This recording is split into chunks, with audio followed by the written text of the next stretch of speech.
bros, welcome to another Brograph Brocast. I'm Dave. And I'm Matt. And joining us today, we've got Brandon Clements from GlassHand Studios, or if you're the government, they are known as GlassHand Films, LLC.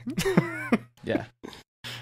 And Brograph is a supplement to our site, Brograph.com, which is a motion graphics tutorial site with tutorials, plugins, podcasts, and other MoGraph stuff. And on the show, we talk about everything ranging from motion graphics to Cinema 4D, After Effects, plugins, render engines, doing business, doing taxes, being a contractor, or working for the man. You can email us, brograph@brograph.com. We need some emails. We haven't gotten a lot of emails in a while from listeners. I know a lot of people are in Slack and stuff like that. So, we like to hear from you, what you think of the show, what you want to hear about on the show. So, again, brograph@brograph.com. And Brandon Clements is here. He's got a new tutorial out. Yeah. Tell us about that. Tell us what you got going on there. Yeah, I've been sleepy on YouTube for a long time, so I think it's like 5 or 6 months or something that I didn't post. But 2017, in terms of life and work and everything, was good and bad. I had a lot of personal stuff that went on. I lost my father about a year ago, so it was just... Yeah. Oh, thank you, man. Thank you so much. Yeah, it was just hard to get back to the social kind of game, and there's a lot of things I want to talk about. And one of the things that I was trying to figure out was render management. So I tried to convince at least anyone on the video who watched that you need this tool because it's a game changer. It was something that I, for the longest time, I feel like I'm repeating what's in the video. But for the longest... No, that's all right. Let me just echo what I said in the video. So for me, I was just using Maya batch render back in the day, and then Cinema 4D's team render, and even before what was before team render, net render. Oh, net render was awful. Yeah. So you rely on those tools. Yeah, you rely on those tools, and it's good, it's there and it's good, but let's think about a dedicated tool that's managed by a company who their only focus is to make your life easier and to gather all of your resources together and, let's create images very safe and efficiently. So to me, that was and to a lot of people, that's yeah, that sounds great. Let's do that. But then comes networking. And if you're not an IT guy, sometimes that can be a little scary, especially if you're not into a lot of Linux guys are really good on the networking stuff. And I was talking to Simon Wholemetal. He's so his pipeline is squeaky clean. It's really nice to talk to him about stuff. And so I look for those relationships. For those people who I admire and just talk to, and I'm just what's your everyday like? How is it for you on the weekends? It's what's your job? What's your jobs? How are they doing on the farm? Blah blah blah. There's a lot of stuff that you can just ask simple questions. And dude, he's so super nice. He's become a close friend of mine. I'd like to think he's a close friend, and he's just super cool, and he was very helpful. So setting up Deadline was a breeze once you kind of read the documentation. I know a lot of people hate the manual, but dude, the manual, it's you have to have a good software manual these days, or else people will grill you on your forums. You know? Yeah. And yeah. So went through that, read it heavily, and then Amazon bought ThinkBox. I think maybe a year and a half ago. I'm not sure when they bought them, but when they did the buyout, they started working closely with AWS portals and stuff. So to me, that was just so alluring. And I know Matt and Dave, all of us have talked about Pixel Plow and all these other render services. And I just had a job that was about 3 months long. It was a big piece for a new product for an engineering client, a big international engineering client for us. And so it was a big deal. There was a lot of people who were dedicated, who were involved, and I had to have something that was better than Team Render. I mean, nothing bad about Team Render with vanilla Cinema 4D. It's great, and it's an awesome resource, and it's easy to jump in. When it works, it's great. Yeah. So with third-party tools, though, it's like a black box. You don't know what's happening, and so I should have dedicated more time to research before the project, but lesson learned, and now we're a lot more efficient. So I would like to think that every project I do, I learn from that, and I try to get better. So I tried to just pass on that knowledge. So I hope. So I asked you this before the show, and because I was under the assumption that Deadline was mostly just used for like, I don't know, say like Redshift or something like that. But you said it can be used across all render engines. Is that right?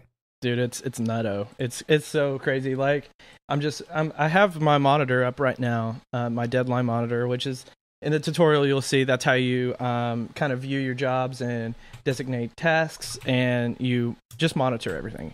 What a great name, Deadline Monitor. So anyways, under 2D compositing, I'll just kind of breeze through these: After Effects, Anime Studio, Combustion, Composite, Fusion, Harmony, Mocha, Natron, Nuke Frame Server, Shake, Silhouette, TV Paint, 3D. I'm not even going to go through all the 3D apps there are. That's crazy. Wow. Dude, and then not only that, but they have like the AEC stuff. So like for the engineers, you got AutoCAD and Keyshot, VRED, all kinds of stuff. CSI Bridge. Who knew there was a software out there called CSI Bridge? It sounds like a terrible spinoff. Right. The only crimes you've heard of CSI Miami, CSI Bridge. We got to figure out what happened. And this time, it's for real.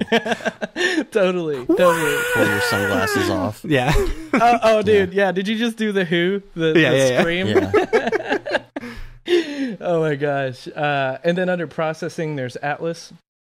So like, I don't even know how some of these integrate into your systems. It's like, there's just all kinds of stuff here, man. And then there's like QuickTime, Media Encoder. There's all this stuff. So, I mean, I want to dive in here, see if it's worthwhile, and just kind of regurgitate. Okay, let's start from the beginning, at least with this Deadline stuff. So, what's the cost on it? $48 a year per license. Oh, per license. Okay, so do you have to have Deadline on each of your computers? Yes, sir. So you have a Deadline on each workstation. What's great about that is anyone can jump up and monitor. It's not necessarily using your resources unless you have the slave open. So in my setup, I have this trash can Mac Pro that's over there. That's a paperweight, and it's right. I was about to say, I'm sorry. I know, right? Yeah. Thank you so much. Thank you. We're definitely mourning the loss of our revenue for that. Right. And then, and that's running the database. So as long as you have just the slave application open, I can, before the show, I restarted because I forgot I had Logitech drivers I needed to install. So I restarted my computer, but my jobs are still running. So if something fails, all those computers would have to fail for that job to not render over the weekend. So, dude, it was so nice to just go outside and be attacked by allergies over the weekend, and then come back here and I'm doing some home renovations. I'm moving and stuff, so like I can focus on that.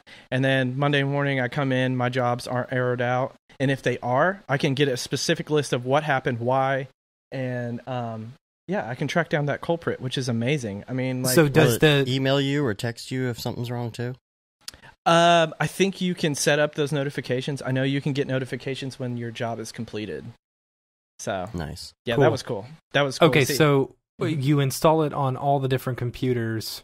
Because I mean, I've heard of Deadline a lot. I think Barton uses it at ABC, and I think the guys over at Ranger and Fox use it as well.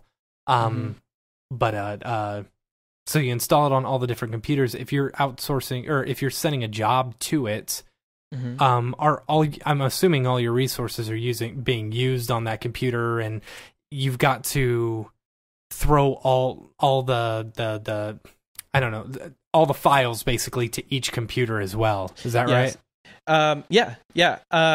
The way that works though, the installers are kind of weird. So sometimes you'll get an installer from Deadline, and it will look like one package thing. So you download this thing, it's called the repository, and you run through the installer. And I tried to make this clear in the video, but I don't know if I did a good job about it. But there's like there's the repository, there's a repository, and then there's the database, the Mongo database. So those can be on two separate computers. They give you one installer because most of the time you have a dedicated server that's going to run 24/7, and that's going to be your mapped drive on your network, or that's just going to be a server link, a UNC, a universal naming convention link to all of your different platforms hitting that one server, and that's how you share your client. I'm sorry, I shouldn't have said client. What I meant to say was just like your files, your files for your client. Client is in like the real people. And then as long as you have your deadline slave or client up, it's looking through that UNC path. And the support, I have to say, the support hands down through ThinkBox and Amazon is the best customer support I've ever seen with software. I mean, they have an army, right, of these like super high-end technicians who are running these AWS stuff. So it's like I was trying to set up the AWS portal the other day, and I kind of hit a roadblock. I couldn't like find my, what is it called? AWS asset server. I was like, what is this? Why? I'm getting so confused. I'm chasing my tail. I'm reading this documentation. I jump on the phone with the guy. He takes control of my computer, and he walks me through, and he's like, this is what this is. This is what that is. So if you're having any trouble with any of this, give them a ring, because it's in your best interest. It's in their best interest, and they can explain it to you in under 10 or 15 minutes. And that was so helpful. And when I prepare this next video for the AWS portal, I'm going to have them walk me through it again, because they're there to help, and they want to help, and they're enthusiastic, and they're just awesome people. So I don't know. Did that answer your question, Matt? I'm so sorry. I feel like that's I think so. Well, it was just that, like, so all the computers are going to have all the assets from each project, correct? Yeah. So like if you're sending something, and are they working together like say TeamViewer does, like with TeamViewer or whatever, not TeamViewer, the render viewer, what is it? Team Render. Jeez, I got my things off. I always say Team Viewer instead of Team Render. Yeah. With Team Render, it all has to be divvied out to everything. Each computer, they've all got to get the files, and then they all start rendering. But I think if your main computer crashes, then like you're SOL for the whole project. Exactly. With this one, I'm assuming that it works similar, but each deadline one is running its own instance or its own deadline, server or whatever. So you're sending it out to each one, and then they just start rendering them independently, or are you able to combine them to like render out one frame at a time? You know what I'm saying? Yeah, I totally got you. I'll try to answer that. Like the Mac Pro has the database. So the database is what is connecting everything together. It has the heartbeat. It's like, hey, you guys are rendering this, and this is what you're doing. Now I'm going to point you to a mapped drive, which is the repository. So the two keywords there is repository and database. So, and that comes in the same installer. So in my case, when I ran it, I have my repository on my NAS drive, which is a 20 or 30 terabyte NAS storage device. So just on that NAS storage device, it's mapped as a Z drive for all of my Windows machines, right? And that has a render repository folder. That's where when you do the submission through the plugin, it will dump your project there. And it's nice because it's very readable. You have, if you have different users who are using it, so like Matt and Dave, like you guys would have your own render repository jobs folder.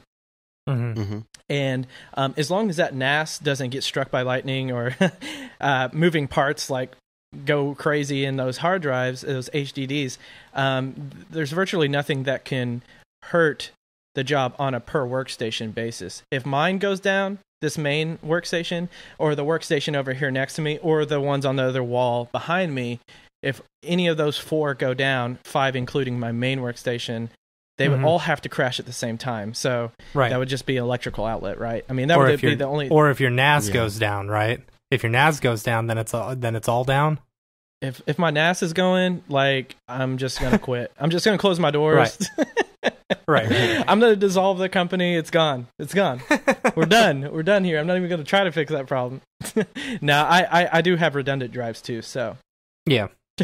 Okay, so are they all... So it does... Yeah.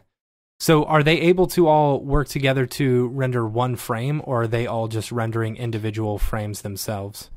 You can designate those tasks. So tasks are they can be images. It can be a group of images. It can also be what they call a jigsaw. So it's like where, cool. You could have like different machines. Literally, if you wanted to be so efficient in this work. You could have like they show it in the Maya documentation, but it's like you can draw these like rectangles out and say this chunk goes to this computer, this chunk goes to that computer. I haven't done that in depth, but to me, I don't think I'll ever have to do that. If you were doing like a high res print, I would say that would be fantastic. That was my thought. Like if you're doing some sort of print work that you've got to, a 2 or 3 hour render on one image or something like that, if you could do it that way. Yeah. Yeah. And I really do plan to take the time in the next few videos on YouTube to talk about Deadline and to talk about these features, because I don't feel like there's a lot of people out there talking about it in the C4D community. I feel like most of these guys are like, Barton Damer's shop, it's like, they're grooving and they're doing their thing really well and they're staying so busy. And it's just the jobs that have to have something like that, or I'm sorry, the studios that have to have a tool like this. They have it and they know it. But not so much the smaller guys, like the collaborative guys, the motion graphics guys. It's like they're in their own wheelhouse and they're so busy. So I try to come out of my foxhole and like pitch that stuff up and like be like, hey, yo, this is what I'm using. This is why I'm using it, and I hope you guys dig it too. So that's how the whole YouTube thing even started out, was just because of that. Yeah. Cool. So let's talk some more about your background. So what's you're just a youngin', you're one of those millennials. Yeah. Right. Yeah. Give us a little bit about your background. Like I've seen a ton of your tutorials and stuff like that, Yeah. And likewise. I've probably watched you for years. Likewise. But give us kind of a little bit of your background. Where'd you go to school, if you went to school at all? Yeah. Give us a little bit about. Yeah. That's awesome. I'm so happy that you guys watch my stuff, because I watch your stuff, and yeah, that's one of the reasons why this whole MoGraph world is kind of incestuous like that. It is, and I literally like wanted to be in a community like that, because I'll try to start from beginning and try to trail my thoughts into it. But like when I was in high school, I had some success through like video production and just creating a story or creating a pitch or an ad or whatever it may be for a contest. And there was an organization I was in high school. I went to like district, state, and national level, competed there for like 2 years. And that was the first time I was like, oh, okay, well, maybe I could spin this into a career working at a shop. And so then that gave me a little bit of confidence to dive into 3D, because at the time I was doing a ton of After Effects stuff, and that's all I knew. And I was one of Andrew Kramer's babies, like weren't we all? Yeah, I know. And like when I was in like the 8th grade, I was in this like business class, and I remember one of my friends, he was sitting next to him and he was like, dude, you can use this software to make a demon face. And I was like, holy shit, this is awesome. So that was like, the start of everything with After Effects and how that can be used as a tool. I mentioned briefly one of my really good friends, Andrew Ferris. He was 2 years older than I was, and he was like my mentor, like learning all of this, because he was such a natural at it. Like he still is like an amazing compositor, and he works at Mr. X right now, and they're doing some crazy stuff over in Toronto, which is so funny that we were at this like really tiny little high school and we started doing all this. So after that, going to college, I wanted to do like something with computers, was teetering on computer science and computer graphics. Purdue was a good option for me. So went to Purdue in New Albany, worked out of Louisville at an engineering firm. Chris Pretty, right? You know him? Yeah. I worked love with that guy. Chris. He's great. Yeah, he's a great dude, and he was another like mentor for me. Chris Pretty and Rod Ross. Are you familiar with Rod Ross? I think I recognize the name. I don't know if we've met in person. Yeah, he's on Cineversity, and he does a lot of the engineering stuff, and he's starting to do a lot more on Cineversity now, which is great because he is so knowledgeable. And I was lucky to have an internship there, and then kind of jump ships after that to commercial production. Worked on set, did a lot of that stuff with Gary Miller. GaryLeoMiller .tv, I believe, is his website. You got to check him out. He is the illest. I mean, he's the best director, the best DP. He works well with people on set, and he was doing some really, really good gigs. Like he was doing GE aviation stuff flying all over the world, shooting these amazing films. So he was the one who trusted me with like these hard drives and the red mags and stuff. And he eventually had an Arri Alexa that we use a lot for in production. So I was doing DIT work there. So I mean, it just goes on. And I feel like everyone's experience and everyone's background is kind of like this jungle swinging from vine to vine on their career path to get to where they want. I'm just lucky enough that I was doing some type of storytelling or animation or something that I was really enjoying at the time, and so I'm blessed to have that kind of path, you know. Chris Pretty's on the chat. Oh, is he really? Chris, what's up, dude? He owes me a beer. Yeah, he owes me a beer. He told me. No, I'm just kidding. So I nagged him about it. I'm looking on your YouTube page, and like, you're not just a cinema guy. You've got stuff here in cinema. You've got stuff here in Maya. You've got stuff in Octane, in whatchamacallit? Modo? Modo, Substance Painter. You've got Unity. It's like you're not limiting yourself to one particular subject. Yeah. Why is that? I know, isn't that crazy? I know a lot of people are probably like, dude, why? This is like so nutto. Like, why would you go through all these applications? But right? Yeah, I definitely. What did you start with? We'll start with that. You started as an After Effects guy, then you moved over to what? 3ds Max. Oh, okay. Yeah. Okay. Yeah. So, at that level, I was very hobbyist and trying to read as much as I could. And, in that time around circa 2008, there wasn't a whole lot of conversation, right? I mean, it was harder to get into that stuff, at least from my perception level. Like, it was harder to get into the industry. And at Purdue, I got into the SIGGRAPH organization, which I volunteered, a student volunteer, and had some leadership roles for like 4 years through college, which was so eye-opening. I think without that, I wouldn't be near where I am today in terms of computer graphics and handling all these applications. Because, I go to these trade shows and they'd be talking, and at the time I was really heavily into Maya. As I mentioned before the live stream, I was doing a lot of character setup stuff, and that's what I wanted to do. So I would go to these booths and I'd see like Cinema 4D, and the Foundry at the time had just purchased Modo around like, I want to say like 2013 or something. And, I was looking at these applications as viable tools and solutions. I never look at anything and say, I won't do that because I don't want to learn it. Like I don't want to jump into Houdini because it's all nodes. I don't want to jump into Maya because of the hypergraph. Like those things don't scare me. They're more of ways of transferring data and information that I already know how to use.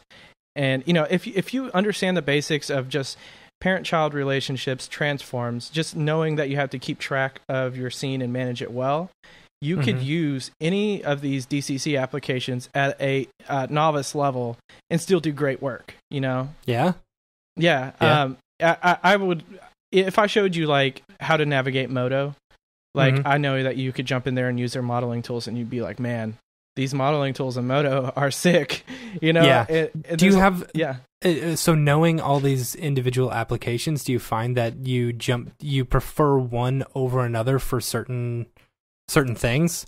Like, I do all my modeling in Modo unless it's, character stuff. Then I'll do it in ZBrush or blah, blah, blah, blah, blah, Yeah, not so much anymore because of my time is restricted, and I had to steal time from myself to jump into something different. Like, I could jump into Maya and knock out a project, no problem. Like, I have all the confidence in the world in Maya.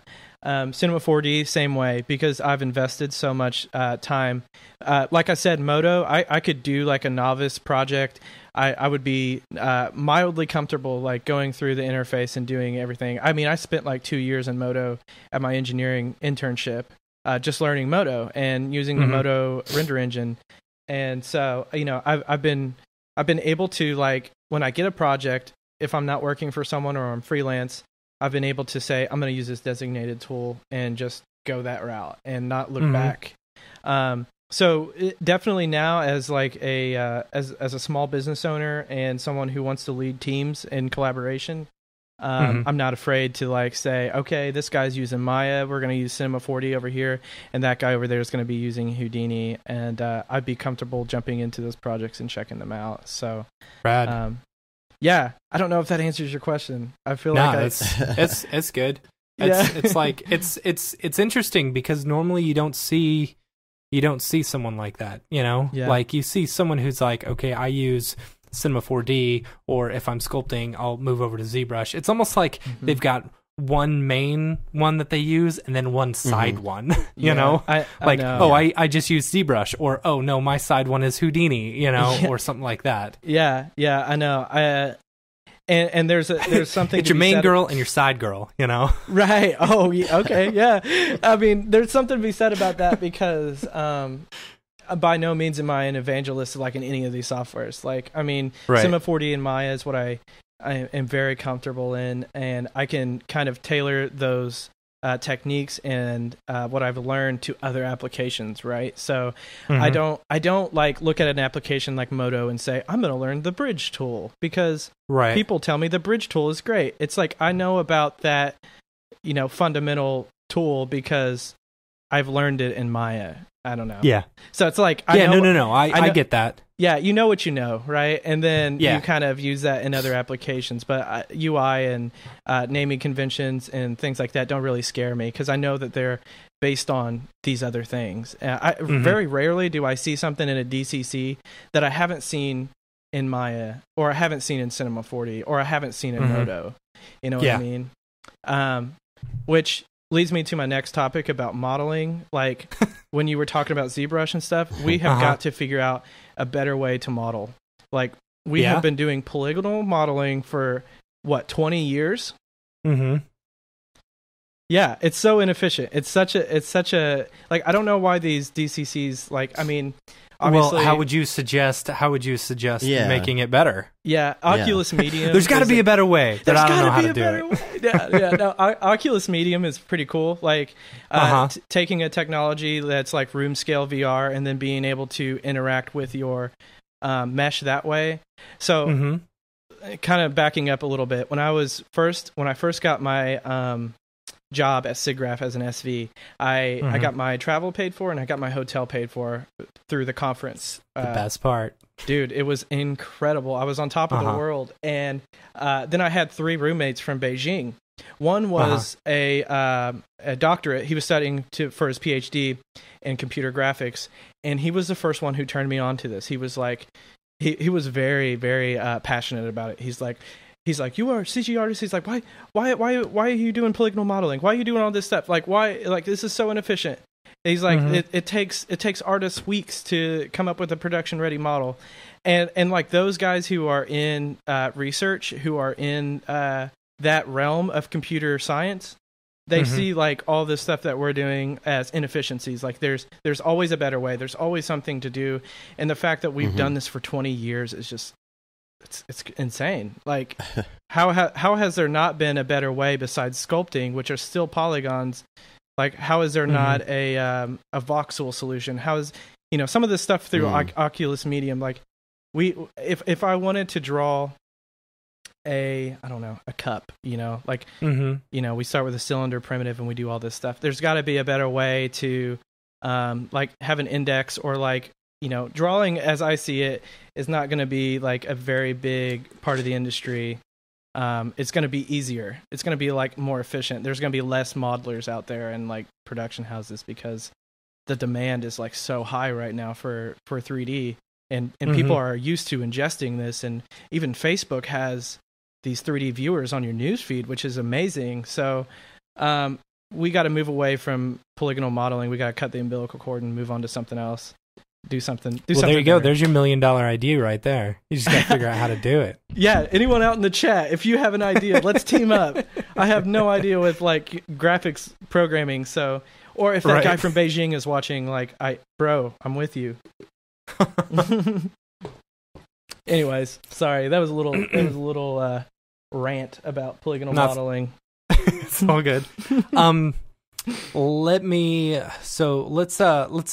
switch over a little bit because you do a lot of stuff, and a lot of the stuff that I've seen lately that you've done has been Unity based. Yeah. Working entirely in Unity. And it's like I said earlier, it's crazy to me that you've got your hat, you're wearing so many different hats. Yeah. Yeah. I've been lucky too to have the people that I work with. When I connected you guys with Jason Latta here in Louisville, he has his own shop and he does, interactivity, and he sets up systems, and he does trade show booths. He does amazing work. He works for GE and all these really big companies with these very, very heavy projects on his shoulders, and he works in a nimble team. There's a lot of people here in Louisville that do that and travel and do all this stuff and collaborate with people from different places. So I will have to say that even though you guys find it impressive, there are other people that you don't know about that I talk to that I have to support these ideas. So one of which I went to school with, his name's Ben James, and he has an indie game that he created. It's called Zombie Party. You guys should check it out. You're right. Into we were talking about retro games. It's a retro shooter, retro twin stick shooter. So he was in that mindset. He worked at the engineering firm with me as an intern. He was like, man, I really want to do indie game development. And he's like, I just got this calling and I'm going to go chase it. And he did. And I kind of chased my passion too. And now we've merged back together and we're doing client work together in Unity. So he went out and learned structuring, kind of like code and like how to handle data and how to handle art assets. So a lot of these people I collaborate with, I learned so much from them. And then I just want to push that back out into the community. So Cineversity, we're teaming up again to do a MoGraph Unity based series around a project. That's awesome. Yeah. That's super awesome. Yeah, man. Thank you. I really want to try to make that very clear to any motion graphics user that if you want to pursue a project like that, team up with someone who knows how to structure a project in Unity. Indie game developers are great because they have to, overcome so many obstacles just as we do. So collaboration is key. I never want anyone to think that I'm just some brainiac that's just soaking in stuff, because it's taken me Where do you 2 go years. about finding all these people?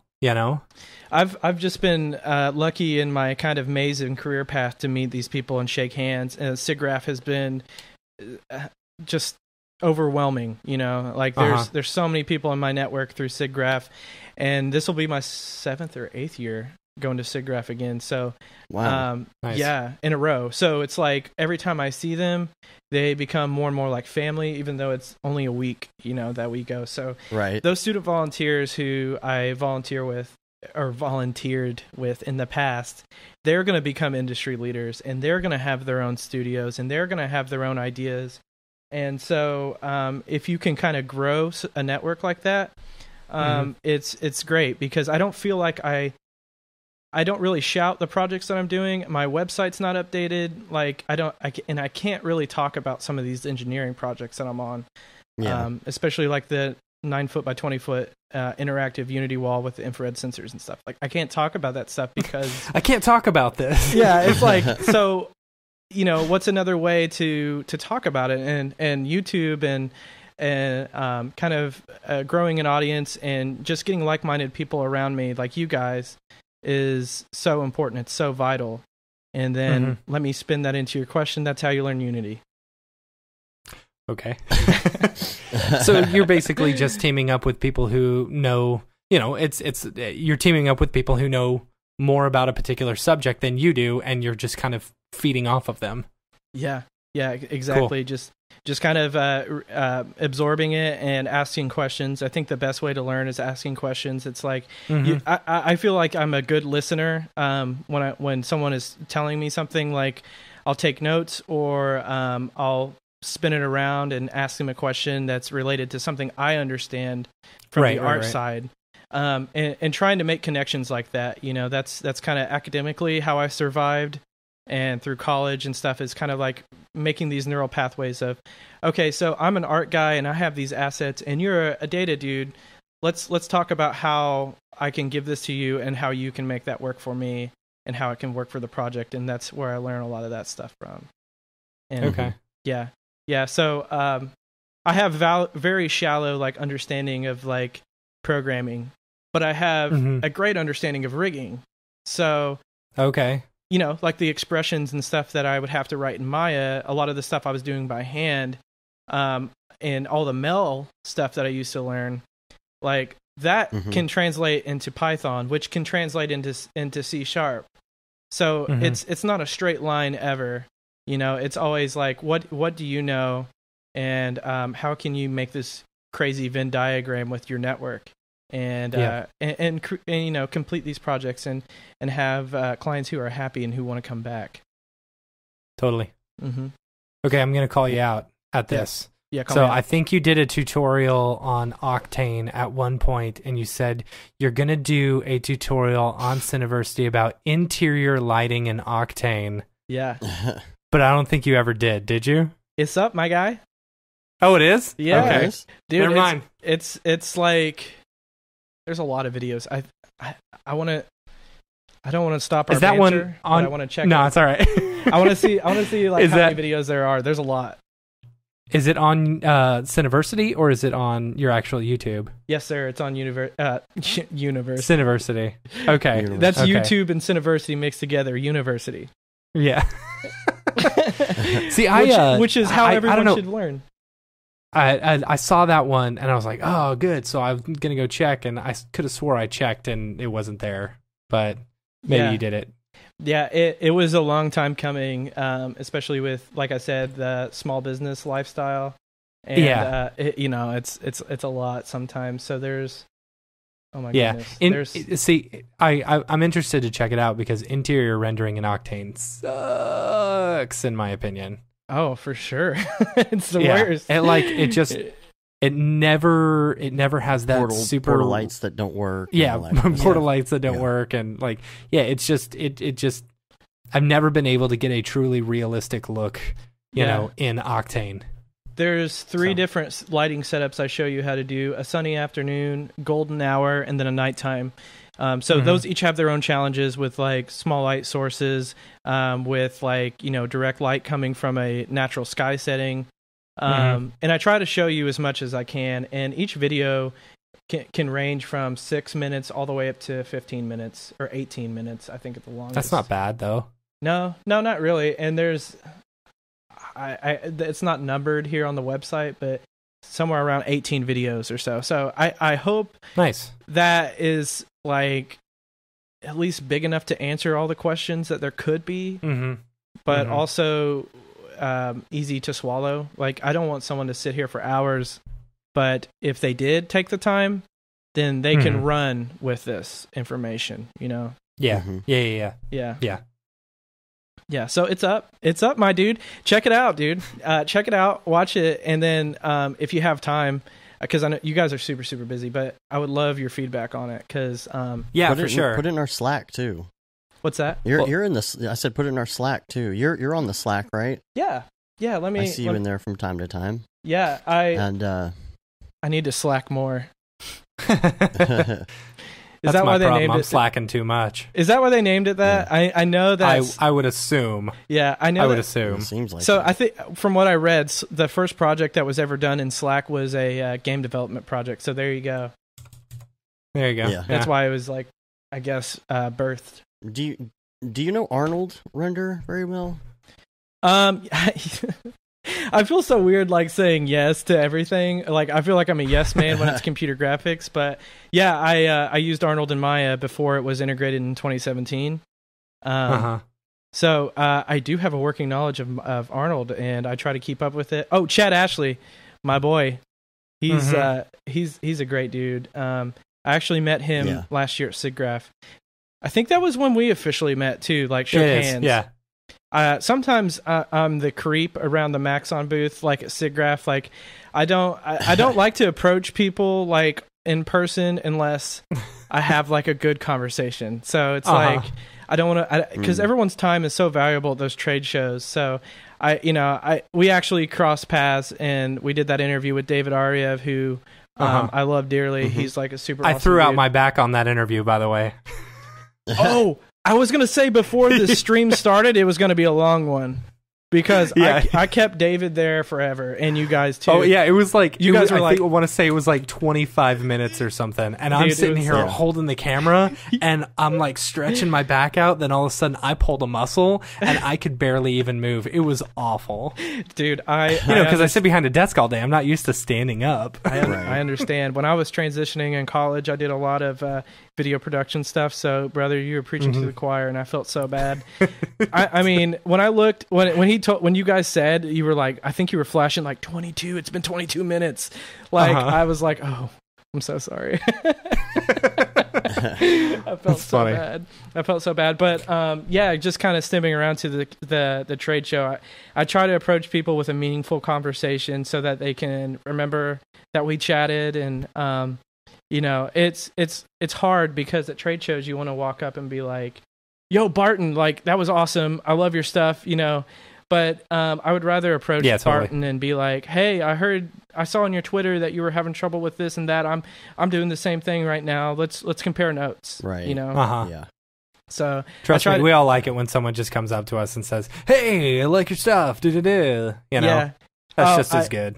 Dude, I feel you. I was caught off guard at SIGGRAPH because this guy was kind of angry, and he approached Patrick Goski, and he was like, where are the UV tools? He's like, this guy's the only one who's talked about UV tools. And I was like, hi. You know, it felt so weird just like having someone kind of call you out and appreciate what you put out into the community, because a lot of the times I don't keep up on social media as well as I should. But I'm going to try to get better at it. I had a Raid Zero from NAB moment where I didn't realize who you were. And we had been talking for like 5 or 10 minutes until I looked down at your badge and I saw your name and, you know, where you were from. I was like, oh, I know exactly. I feel like we're best friends now. Yeah, you know? Exactly, man. Exactly. Like, it's funny because, like, if you look through my videos, I feel like I look different in every video because it takes me forever to make a video. So like my hair was long at that time, and now it's even longer. One video you go through 3 different wardrobe changes. Yeah, exactly. Yeah. Like I put on these wigs, and I just like I set them to upload like months later. That's how you do it. You just do it all once, and then you set it for years in advance. Yeah, there you go. That's funny. Yeah, but I was asking about the Arnold thing because we have our Slack going, and we don't have a lot of Arnold support, and I know a lot of people are asking questions about Arnold, and like there's so many GPU people in our Slack that it's kind of empty in that area, and Corona as well. We started a Corona channel too. Yeah, I try to stay on top of the GPU rendering stuff. One, because I'm fully invested. I have 16 GPUs here in the office, so it's like nice. Yeah, so I really needed it during a period with GE Aviation. We were making this like really, what did they call it? What's the marketing term for it? They were making this place in Dubai, and we had to provide graphics for it. So it was like a brand new building they were building, and we provided all the graphics for it. It was like 15,000, I think it was, images that we had to do with animations and stills. It was all interactive. So we worked with this super talented developer here in Louisville, whose name is Forest Giant. And we worked with them to provide all their graphics. It was a super small graphics team, just like building these images.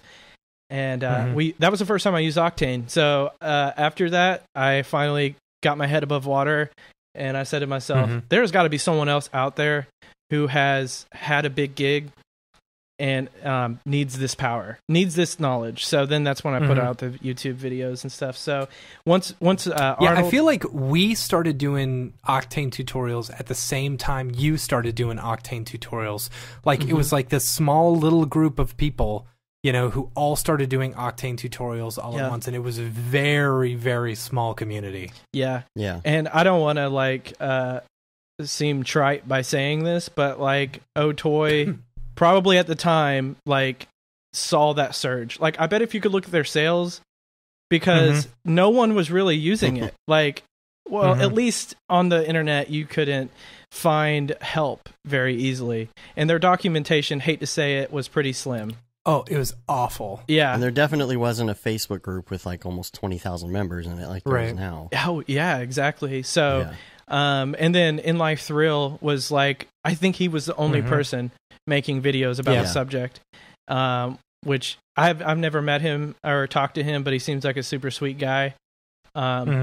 But thank you to him for real, because they were linking his videos in the documentation, and I was like, kind of peeved at that. Like he must, like, if he didn't get paid for them putting that in the documentation, you know, I would be upset, because in my opinion, there's no excuse for not writing out that stuff. You know, right. I agree. Yeah. I bought his series at the time. It was like $75 for like all this Octane info. It was great. Yeah, that's how I learned, basically. That's incredible. I went through that, and then I text message Dave every 20 minutes saying, "How do I do this? How do I do this?" Yeah. And I don't want to like totally back on Otoy, because that's not my intention at all. But I think it speaks to both sides. If their documentation isn't well written, then they must have a great product if so many people are using it, right? Like, it goes both ways. Yeah. It goes both ways. So, got you out of that one, Otoy. Off of the grill. It's funny. Yeah, but Arnold, when it goes GPU, and it will soon, it will make sense for me to purchase it again and use it. Yeah. So I have like an old license for one seat of Maya, so I don't really jump back into that, you know. Yeah. So which do you like more, Maya or C4D? Which do you like modeling more in? Or do you just use Moto? None of them. Yeah, Moto has some amazing modeling tools in it.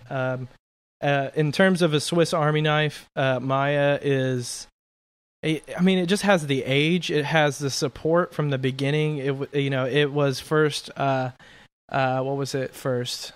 Wavefront, Alias Wavefront. Oh, okay. Right. And so that was like early 90s, and then like before Autodesk picked it up and turned it into Maya, it's just been there for so long. So in terms of a Swiss Army knife and what you can do and what you can achieve, Maya is definitely a great place to learn CG.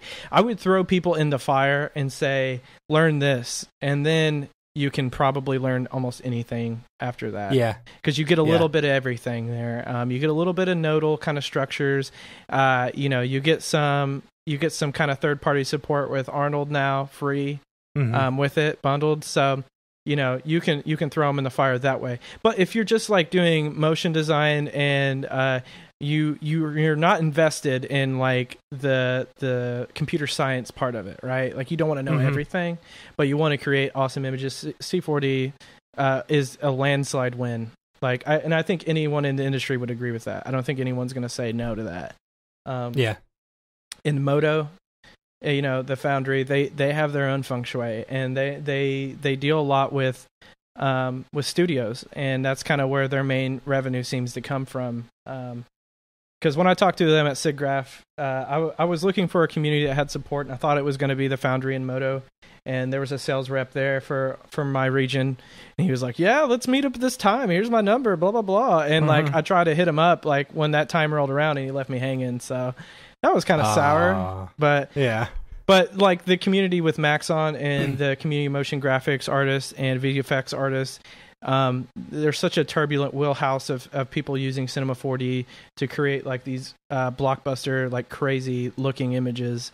So that's where I wanted to be and where I wanted to stay, and so I found a home there for sure. That's cool. Yeah, I don't really believe, and someone please correct me if I'm wrong, if there is quite the community in the Maya way. Like, I know Maya like added all these MoGraph tools to it and stuff, but like it doesn't have the same community outreach. No, and that is one thing that I think that people have said about the C4D community is that we're all so close and tight knit and stuff like that, and we're all very welcoming. Versus the Maya community. I don't know if there's something similar to this. And give out the most hugs. Yeah. And it's all Matthias. It's all Matthias because Matthias hugs everyone. So we all feel like family. Yeah, he's a great dude. He really is. Yeah. And their I'll say Maxon US is going to prosper from like what they've been able to do, because it's the software is great, and like, you know, Maya could be the most incredible tool, you know, Modo, Houdini, whatever it is, you know, in terms of software, but it's always going to be the people using the software. It's always going to be people based. It's always going to be relationship based, no matter like how collaborative it is online. Like there's nothing that will replace face-to-face interaction, and there's nothing that will replace community and just help and support. There will nothing will replace that. Yeah. So I feel like Autodesk and some of these people that don't have booths at SIGGRAPH, who are like, even Adobe not having a booth at SIGGRAPH is just so, like, that makes me furious. Like, I think that's crazy. Yeah.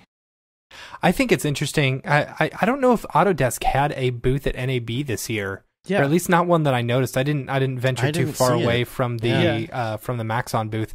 I did find it weird that in previous years their booth at NAB was like twice to 3 times as big as the one at SIGGRAPH. Yeah, which is just, that just boggles my mind. Like, I don't understand how you're not going to show up to a trade show and roll out the red carpet for your community.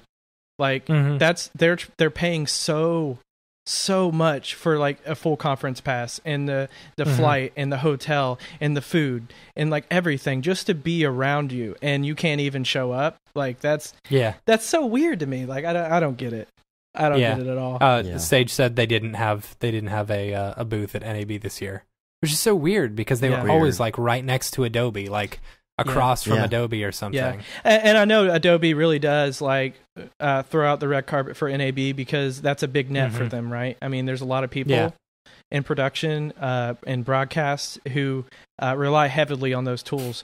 But show up to SIGGRAPH and tell us what you're doing to make our lives better. Have a table. Right. For goodness sake. Like, don't even... Anything. Yeah. Have a presence, I mean, of course they're there. I mean, the Adobe employees, like you can walk around SIGGRAPH and see Autodesk, Adobe. You can see it on their name badges and stuff, but and they have the courses and the closed lectures and stuff, but still, you got to be there as a presence on the expo floor. Let's not let that die. Chad Ashley says hi. Oh, Chad, what's up, buddy? Come to Louisville. Come to Louisville. Tell him to come to Louisville. So, I hope he does. He's trying to figure it out. You're thinking, debating. Furiously type your yes or no question and send it to me on Facebook. That's funny. Yeah. No, so you're in. He says he's on his way. Oh, he is? Okay, cool. I'm ready. Tell him I got to paint tonight though. So if he wants to help paint my my new flat, then let's do it, my guy. It's funny. So you're using Fusion too, right? I love it, dude. Okay, so let me ask it. So I've downloaded it. I've opened it. It's kind of like Maya or Houdini, where you open it up, and if you're not fully invested in trying to learn it, you're like, all right, this is a little too much right now. I'm going to close it down. Yeah. You know? Well, dude, I'm totally game to do, like, we have this ability to do this Skype thing. Like, you and me, one night, you're free. Let's open it up and let's look at it.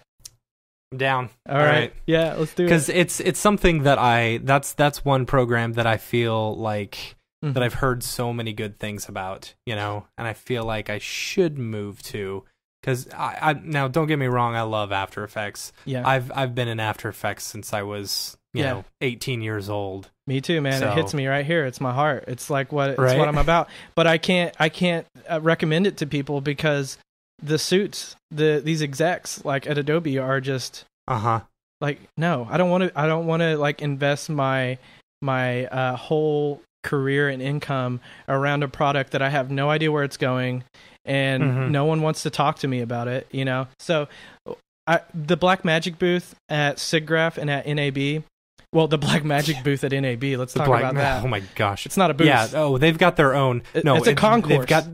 They need to just rent out the lower south floor. Yeah. You know? And I think, I could be wrong, if someone in the chat or like on Slack knows, I think a Purdue graduate started Blackmagic. Really? I heard that a long time ago, and I don't know if that's the case. But I dig it because like they are ruthless, man.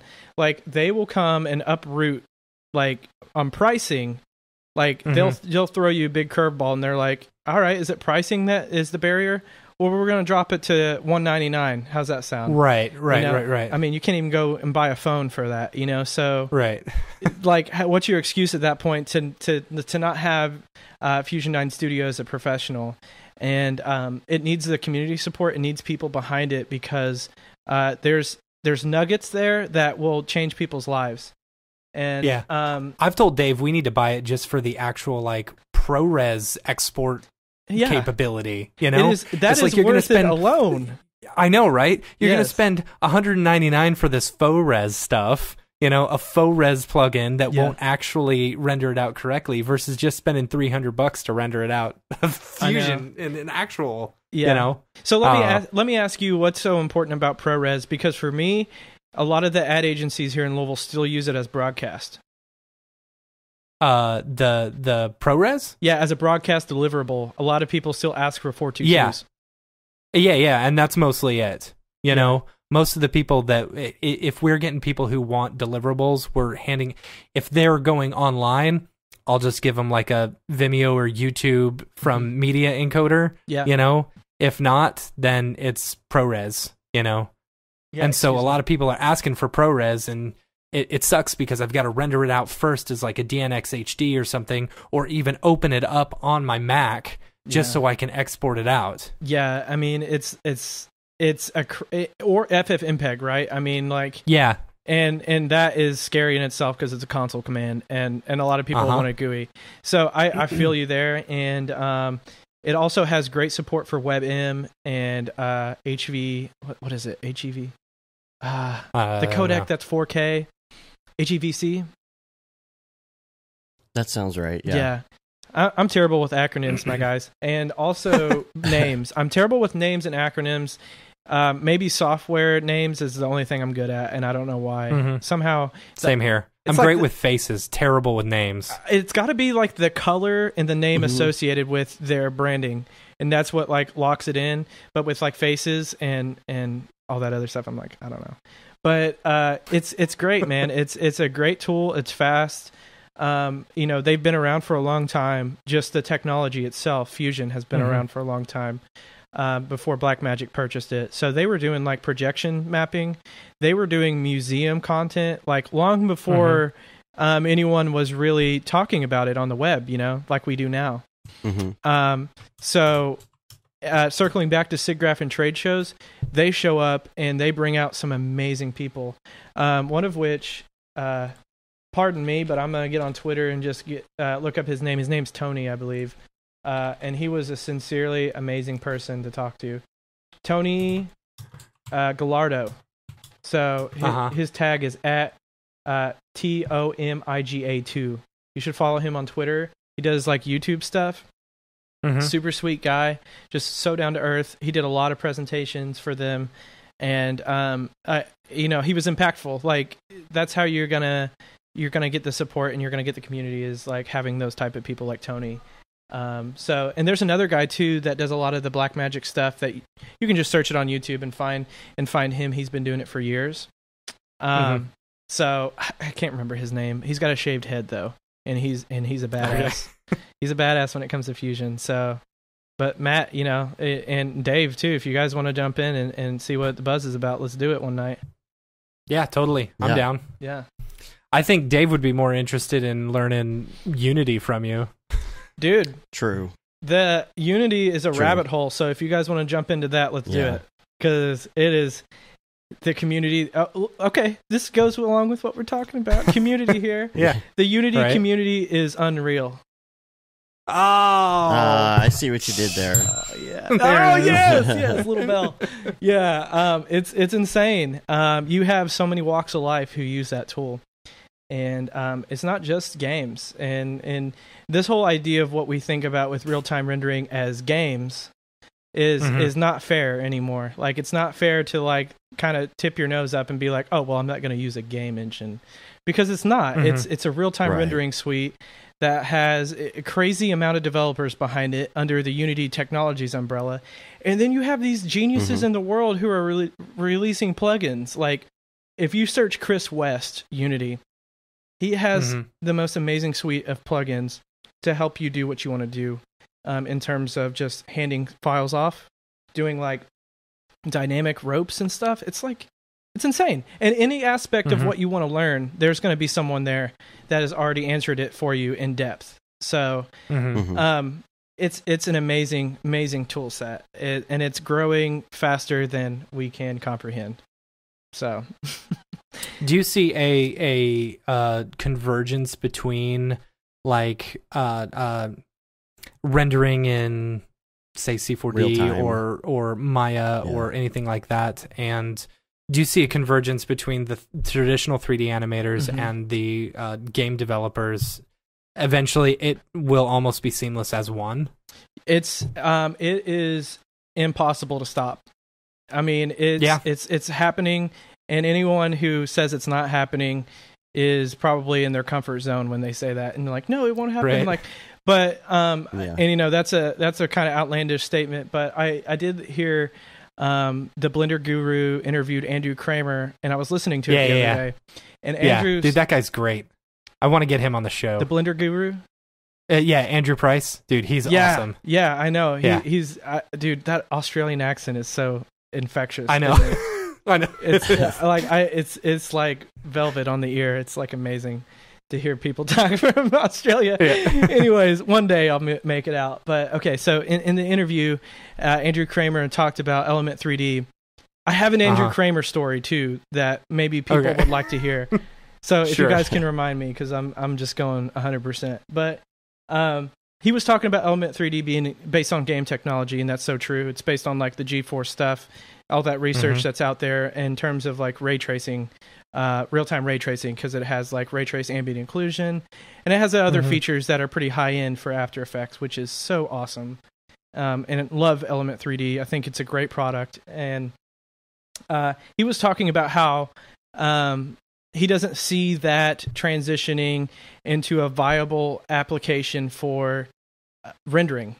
You know, like he's like, you know, ray tracing is the gold standard. And in my opinion, path tracing is the gold standard because it's more efficient than ray tracing is. But he was talking about how that will never happen like real time, like the arena of offline ray tracing. And I think that's true. But I think for people who are making content, as long as it looks great and it's fast and they have clients breathing down their neck, like, where is it? You know, and they want edits like in-house. Like I have clients come in here and, you know, the backseat drivers, and I'm here and I got a large monitor up here and it's like 7 days to get these things out, you know, and it's insane. And you can't argue with the fact that if it looks great in real time and you don't have to wait, then that's a viable solution. So I'll agree with that. Yeah, because I mean, the guys who are writing white papers and technical papers and who are making this happen, it would be unfair to them to say it will never be offline rendering. You know what I mean? Like, well then at that, it's never black and white like that. But you know, they're doing such a great job in the real-time graphics industry right now, and Unity is pushing heavily into graphics with their scriptable render pipeline, which I think is going to be a great solution for a lot of motion graphics artists, especially interactive motion graphics artists. And that's what this whole Cineversity series is talking about. Like, let me at least feed you a little bit of like, you're comfortable in cinema, and we have great tools. Let's get that into a real-time environment. So maybe you can do interactive applications in some form or fashion. And I hope to just plant that seed and watch the community take off with it, because it will happen. So, yes, it is. That's awesome. It is very viable. It's gonna happen. All right, let's hear your Andrew Kramer story. Oh, dude, I'm so happy because I would have went on to the next subject. So Andrew Kramer if you haven't met him in person, he is everything that you expect him to be. Because in his tutorials, like I said, he's like one of the so many people out there are the same, in the same boat. He's the reason why I could make this a career path, you know. And I was an SV, and I was in the Expo Center before Maxon and all these people were going to go live with their just letting people in the doors and stuff. And he was showing off Element 3D and like the C4D integration with Element, which was amazing at the time because that's what I was using, as a student. And walk by the booth, and there's a picture on my Vimeo. If anyone can find my GlassHand Vimeo, it's a picture of me and him. And I have this like magazine of CG. Oh my gosh, CGW, Computer Graphics World Magazine. Because I just walked in, I picked it up, and I was just going to send a message to someone and get back to my duties. And I look out of the corner of my eye, and it's like Andrew Kramer, and there's no one around, right? It's just Andrew Kramer in the wild. And he's getting ready to set up his talk. And so I approach him, and this counteracts what I said before, but I was like, Andrew, like, you blah, blah, blah, you're amazing. Thank you so much for inspiring me. You set me on this path, and, I'm going to follow through. And he was like, dude, thank you so much. Like, that's so awesome that you came up and talked to me. He asked me about the SV. He was interested, and he was invested in the conversation. And I was just a college kid, like a lot of people would kind of be like, oh yeah, thanks kid. Yeah. Okay. Well, I'm going to set up my booth here, and I'm going to, but he's like, do you use Cinema 4D? And I was like, yeah, I use it in my internship all the time at Amatrol. And he was like, okay, well, I have a question for you. We're using R12, and I have all these preferences, and I need them to work with R13 here on this station. And I was like, no problem, Andrew. I got you, boy.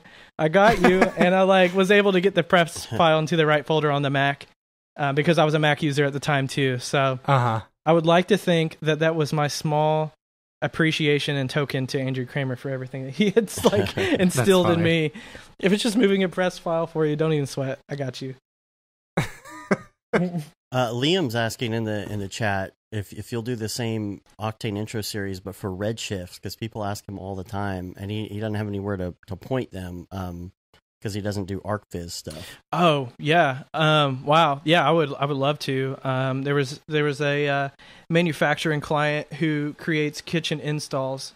That's here in Louisville, so like all the drawers and everything that they make those products, and I think I could contribute to that, so I would love to. And thanks for the shout out. I appreciate it, Liam. I don't think we've talked either. Well, we've talked on Twitter and stuff, but we haven't talked, Liam. Liam, why haven't you talked? Yeah, let's talk. Maybe SIGGRAPH, yeah. Okay, great. Well, we're all going to talk at SIGGRAPH, hopefully around a round table with big Stein glasses. Right. Yeah. Yes. I'm a beer connoisseur. We'll have to get someone else within the group to do another Airbnb, and then we'll just do another big another big podcast. Dude, are you guys a fan of Airbnb? Yeah. It's amazing, right? Yeah, we use it all the time. Yeah, we had me and my fiance had a small trip to Connecticut, and Bro Beard round table. Yeah, dude, let's do it. Let's do it. Funny. I'm so game. Airbnb's great. I had a great host and a great experience, so I'm game for that. And then I heard EJ Hassenfrost is also a beer connoisseur. Yes, he is. Very much. And I heard he has the Tapped app, right? Yes. Oh, yeah. Okay. I caught wind of that on previous Brograph podcasts. So we'll have to compare, EJ. He's got a ridiculous amount of beers in there. I think. I think it's like 7,000 or something. Oh my goodness. Okay, well that's a whole night of conversation for me and him. We're like, oh my Guinness. Am I right? Oh, my goodness. You're fired. Yeah. Dang. Yeah. I guess my heritage is Irish, so dude, Guinness all the way. Well, there you go. Yeah. No, but that's so great that he's into beers, because you got to have at least one guy that I can talk to about alcohol. Because I'm from Louisville, Kentucky. I was born here, and it's bourbon country, so it's just a pleasantry for us. It's like we like good bourbon, we like good beer, and there's so many good brew houses around here. Also, there's good brew houses in Dallas too. I saw Pauly Shore in Louisville. The one time I've been to Louisville, I saw him, and he was doing stand-up. He was doing stand-up that night. He was staying in our hotel. We were trying to park, and we saw him. We were like, "Hey, is that Pauly Shore?" Did you talk to him? I looked online. Oh yeah, totally, dude. He's a legend. We looked online. Oh, he is. He looks rough. Yeah, he looks super rough. I heard his mom actually has this LA stand-up comedy club where everyone comes up. Yeah, and he seems so interesting.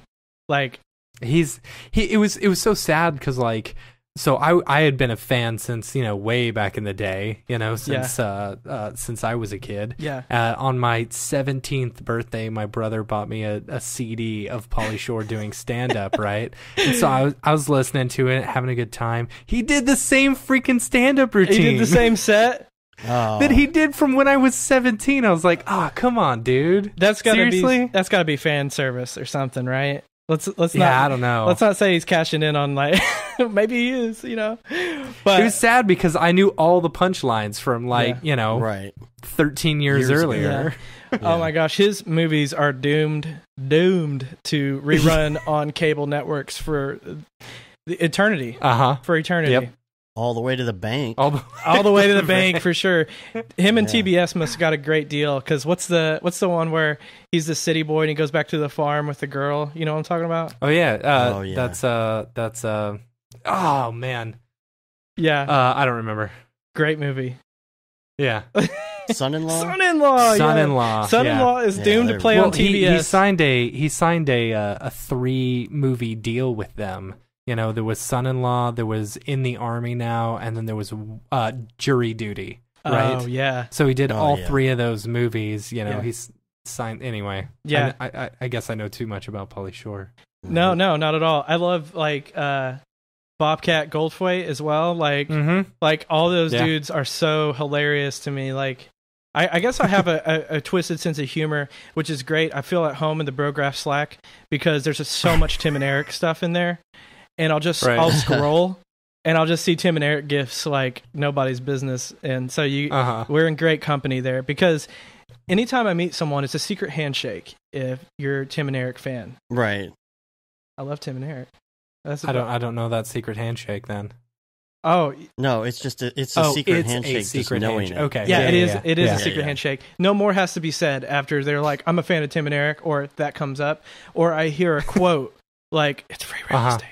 If I hear that, then like you and me are going to be lifetime friends. So you don't even have to sweat it. But yeah, Adult Swim humor is totally where I'm at. So I guess that may make me a little immature. Probably in someone's book out there, I got knocked down a few pegs.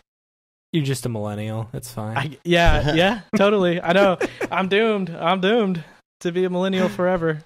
I'm just messing with you. Until I I'm on the cusp. Until I have a generation below me, and then it'll be fine. Then I'll be the middle child. Yeah.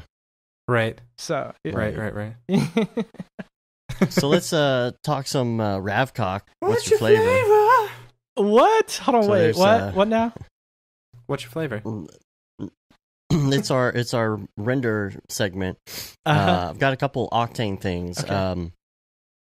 This is interesting. Something we're looking into at the moment. We're working on a project that has like a very different aspect ratio in cinema, and when you render, it looks slightly different than what you see in the viewport as far as size and like the camera, the way everything lines up, and therefore object buffers are not lining up as well. So I don't have an answer to that, but we're looking into why that happens. I think it has to do with the fact that it's like a different aspect ratio. Yeah. I can offer up a little bit. I did, so for that Dubai installation, there was a video wall that was like curving like this snake.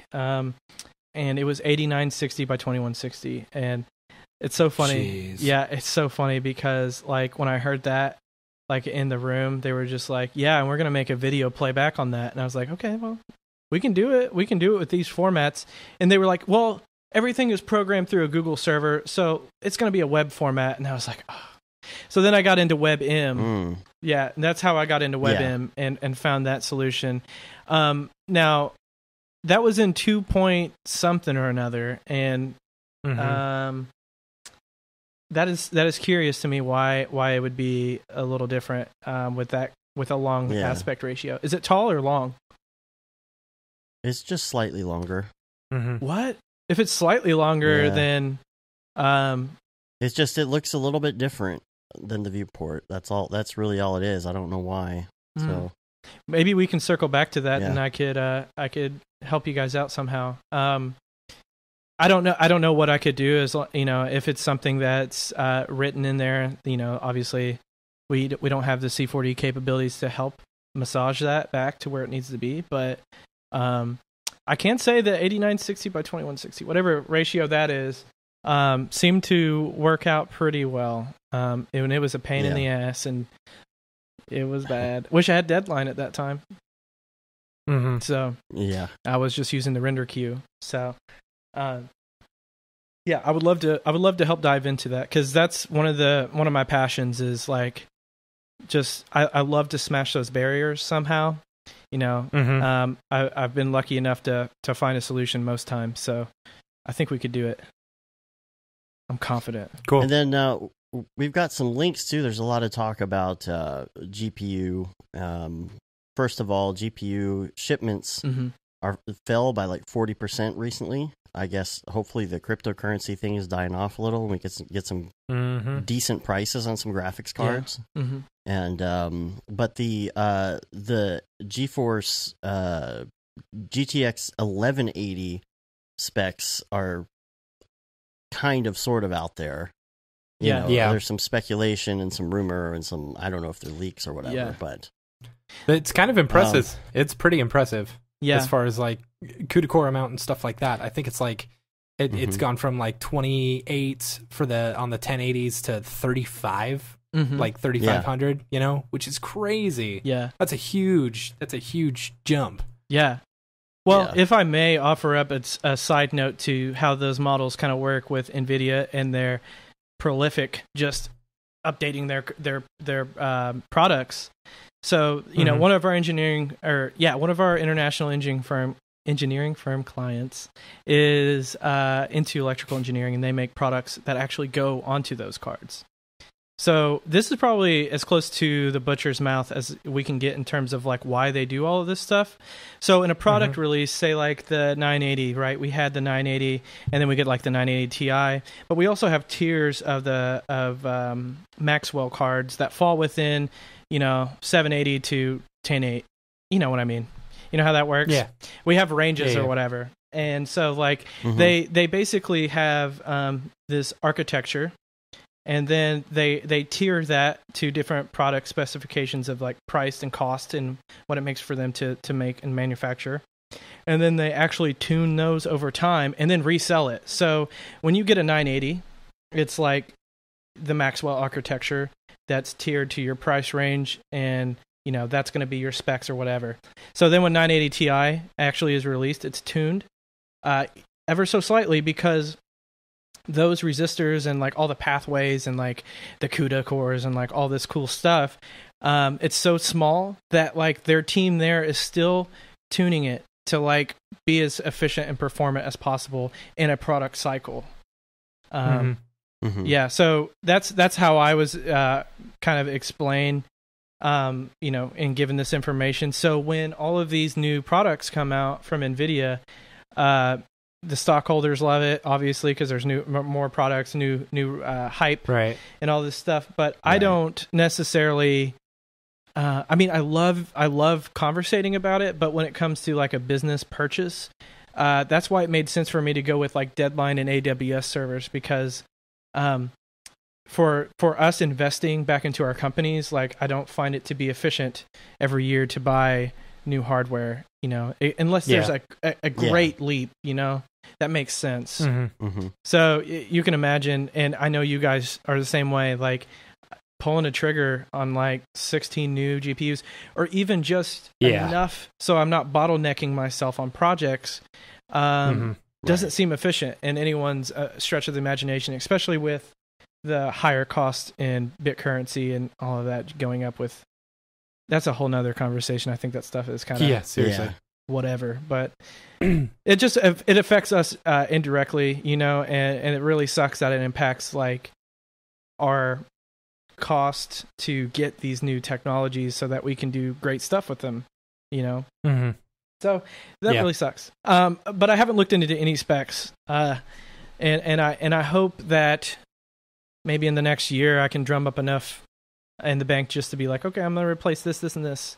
But for me, I'm really interested in what they're doing, like on the enterprise level with what is the crazy thing that they're doing with the servers now, the DX or whatever it's called.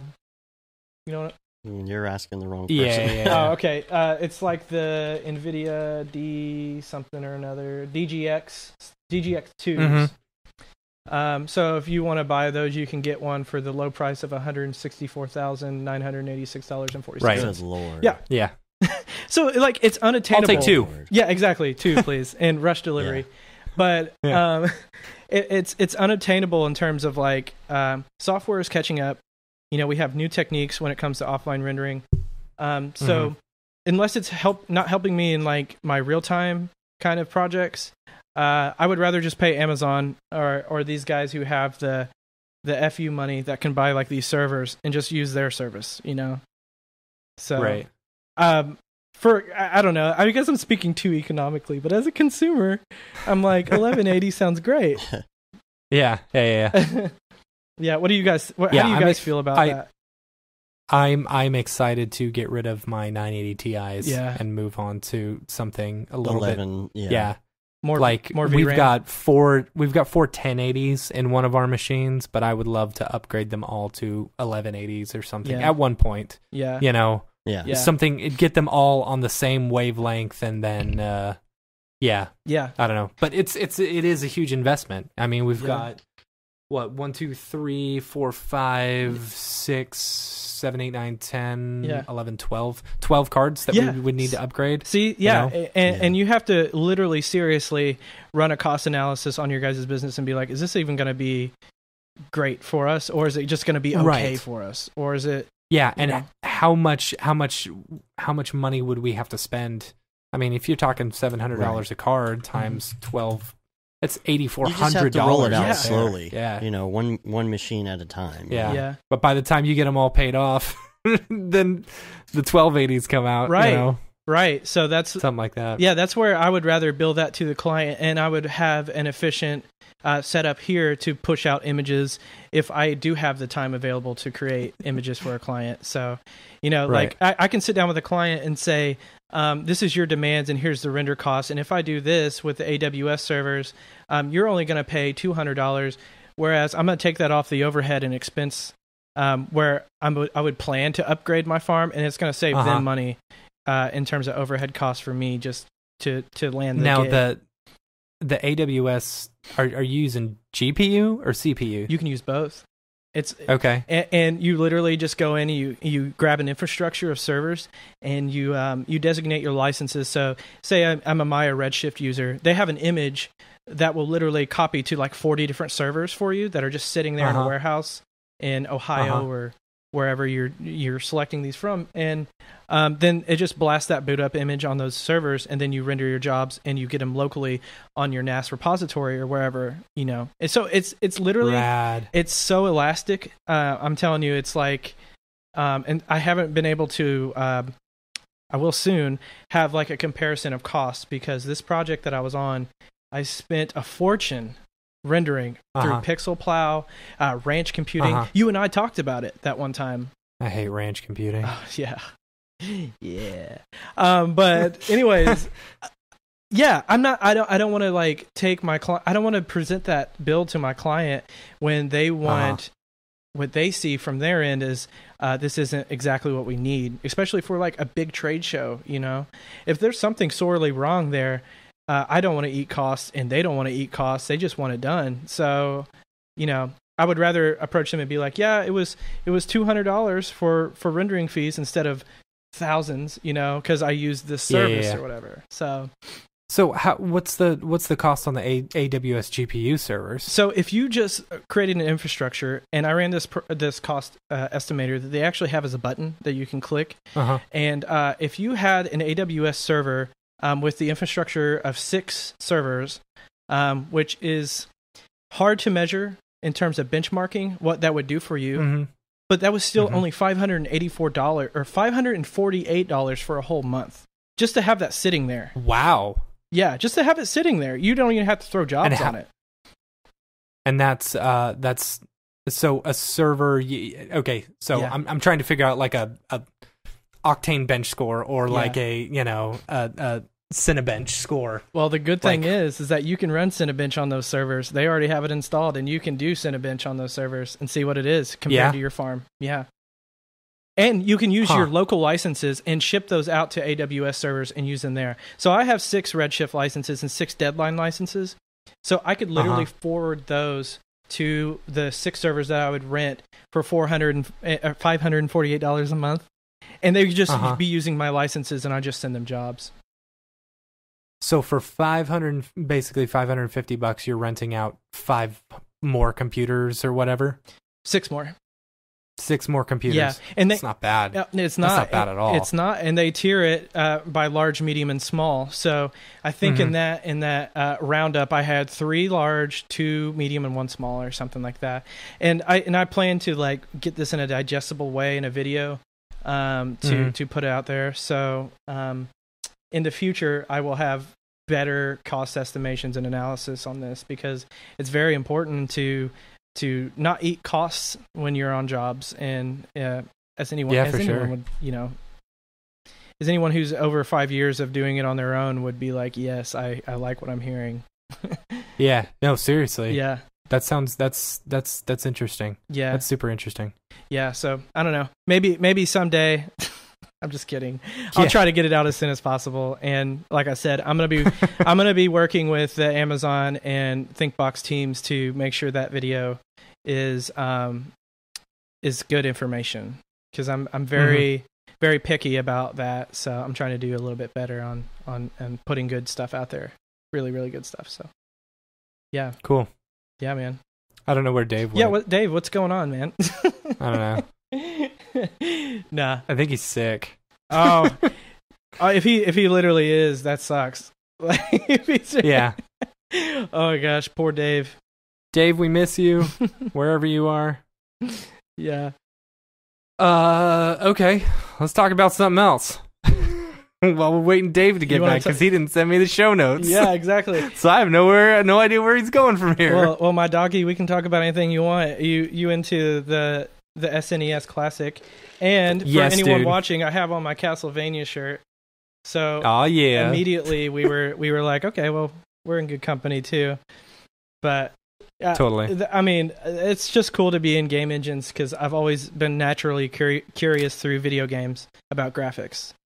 So it's really cool to to say for my job that I can watch Naughty Dog talk about their rendering techniques or whatever, and and make that excuse and tell my friends, it's like, no, it's for work, man, it's for work. I'm watching this for work, and then we can hang out or whatever.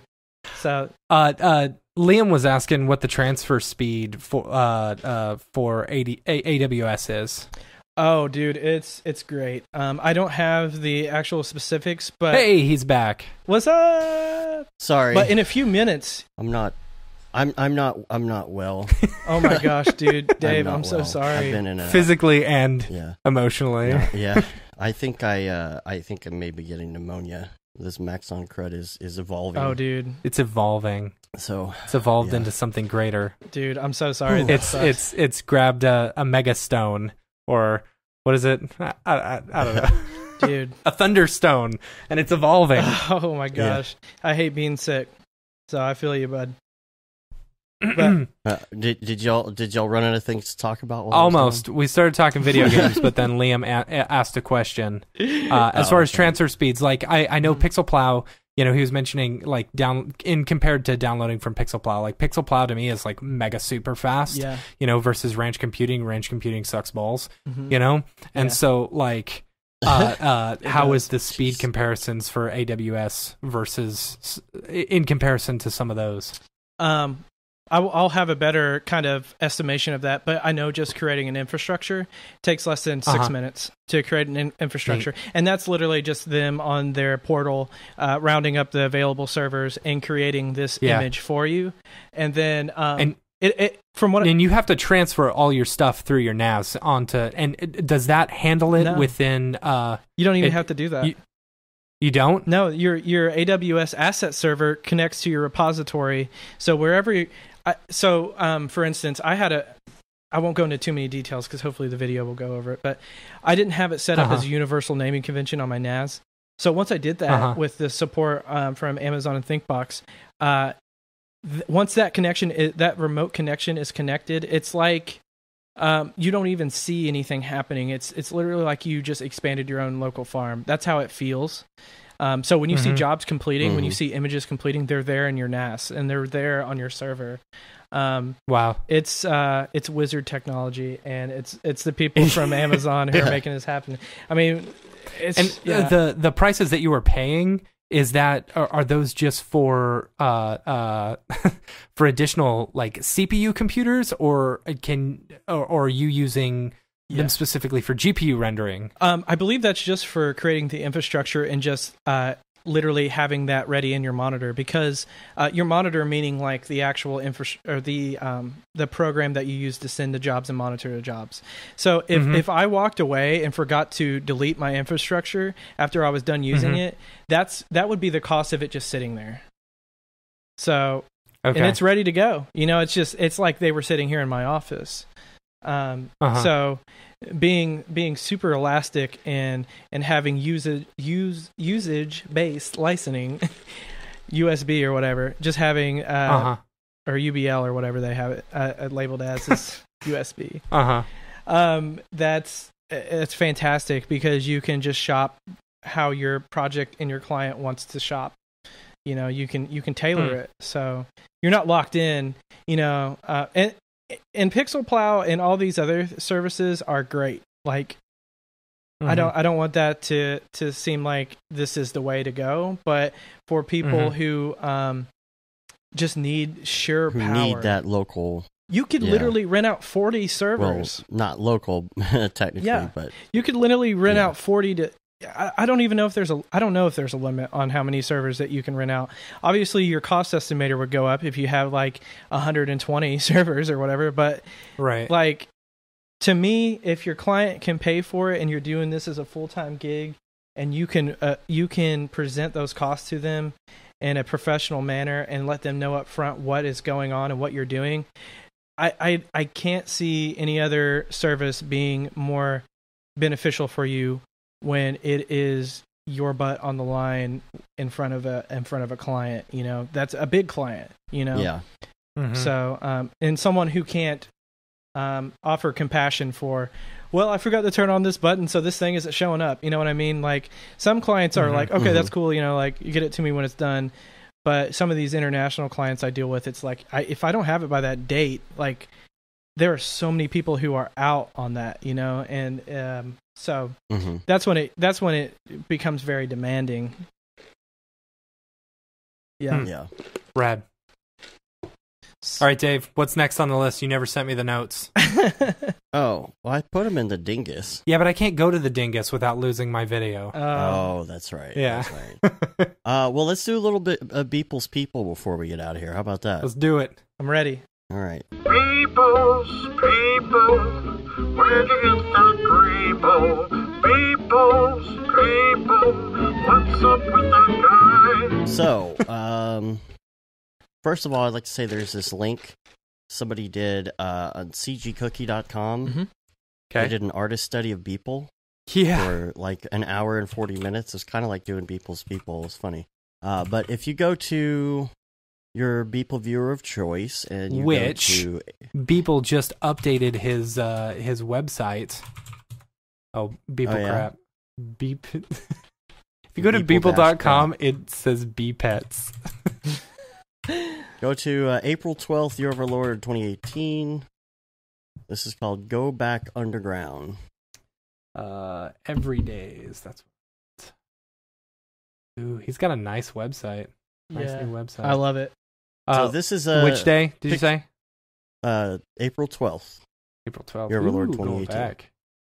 Didn't we do this one already? No. Or is this another bug one? This is another one. We did another giant something. Oh, I love the insect stuff. An animal of some sort. I love it. Oh yeah, there was another giant insect. Yeah.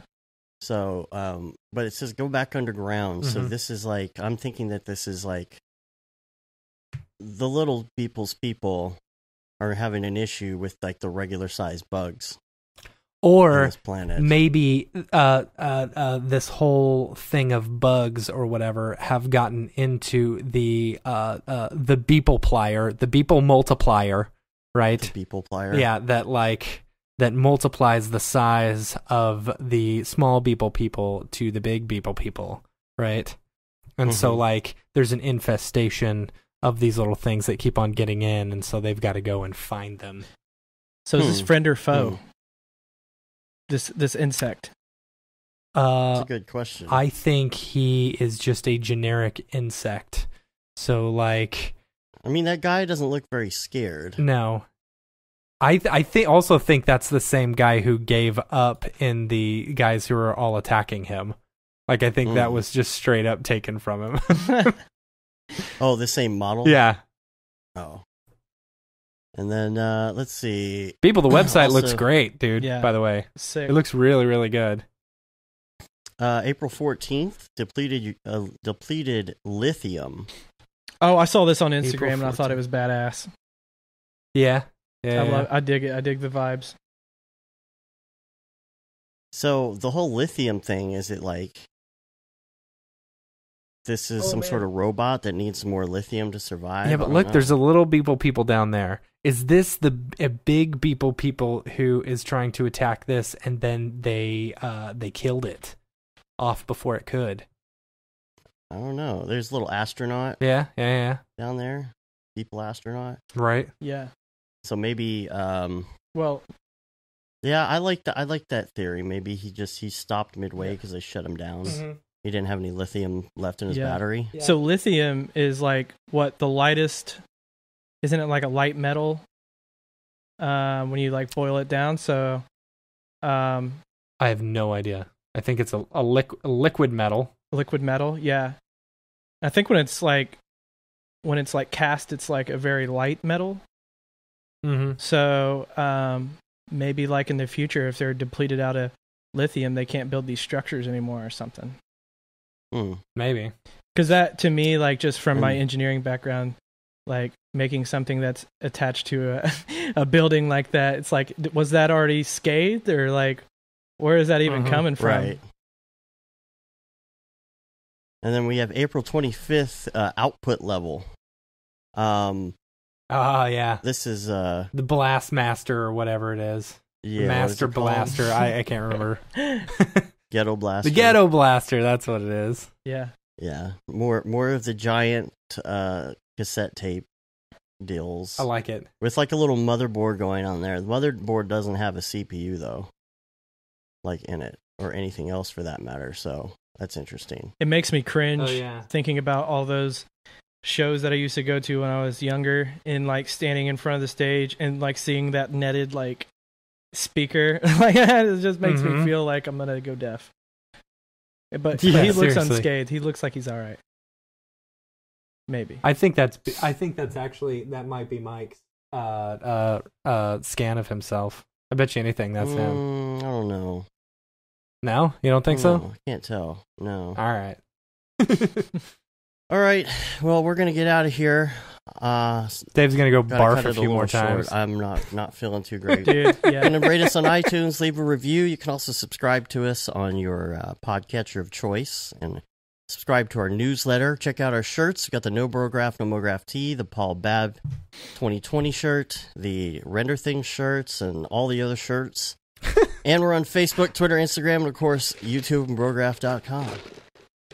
So we appreciate you being on. You got to come back on again. Once I get into this Unity stuff, I'm going to have a million questions. Yes. So you're going to have to come on and super geek out with me. I can't wait. I can't wait. I want to talk more about graphics in Unity. So SRP is super exciting. I'm all about it, man. Thank you. Many thanks to both of you. You guys are great. No, thank you, man. Yeah. Until next week, I'm Dave. I'm Matt. Have a good one. Later, bros.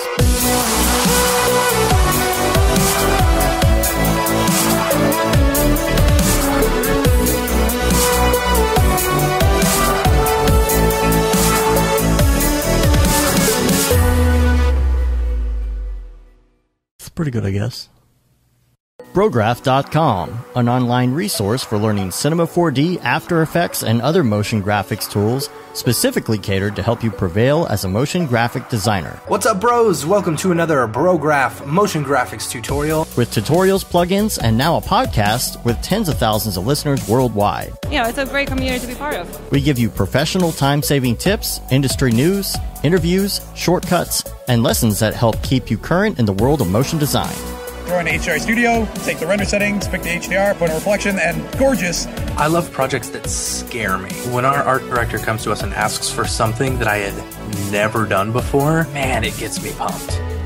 Our weekly long-form podcast will give you the latest news, help you in your file management, hardware configuration, and client relations. Learn about the latest render engines, modeling techniques, and workflow integration while staying entertained. Real nice banana. Ah, that's so funny. All right. I'm going to live forever. Our Brograph Talks are a chance to see the way industry leaders from around the globe are changing the face of motion design. Sometimes you got to make stuff that you're not going to put on your reel, and I'm not here to judge. The podcast and talks include people like Beeple, Barton Damer, Nick Campbell, Andrew Kramer, David Ariev, Chad Ashley, Paul Babb, EJ Hassenfrost, Mitch Myers, Chris Schmidt, Jules Urbach, Cornelius Dammert, David Brodeur, Andy Needham, Caitlin Kaju, Zubair Parker, Noseman, Ryan Bean, Casey Hupke, Nick Lyons, Sage, Joey Korenman, Jeremy Cox, Rick Barrett, John Dickinson, Matthias Omatola, Patrick Goski, Brandon Clements, Steve Teeple, Tom Glimpse, Patrick Longstream, Julia Simone, Devin Coe, Al Heck, and even Deadmau5. You get that render done. Yeah, you better frame what? Our Brograph breakdowns go behind the projects and give you an insight on what it's like to manage and maintain your own personal business or work for a large company. Join us for live sessions, check out our useful plugins, watch time-lapse projects, interact with us, and send us email questions and topic ideas. Or just hit the Rando Render button and do an imaginative daily that'll keep you on your toes. Take all your dreams and let's do it! Subscribe today and get automatic updates on the latest tutorials, tricks, tips, and inspiration brought to you by industry professionals Dave Koss and Matt Milstead. We don't care how you get here, folks. Just get here. Subscribe now to Brograph Tutorials.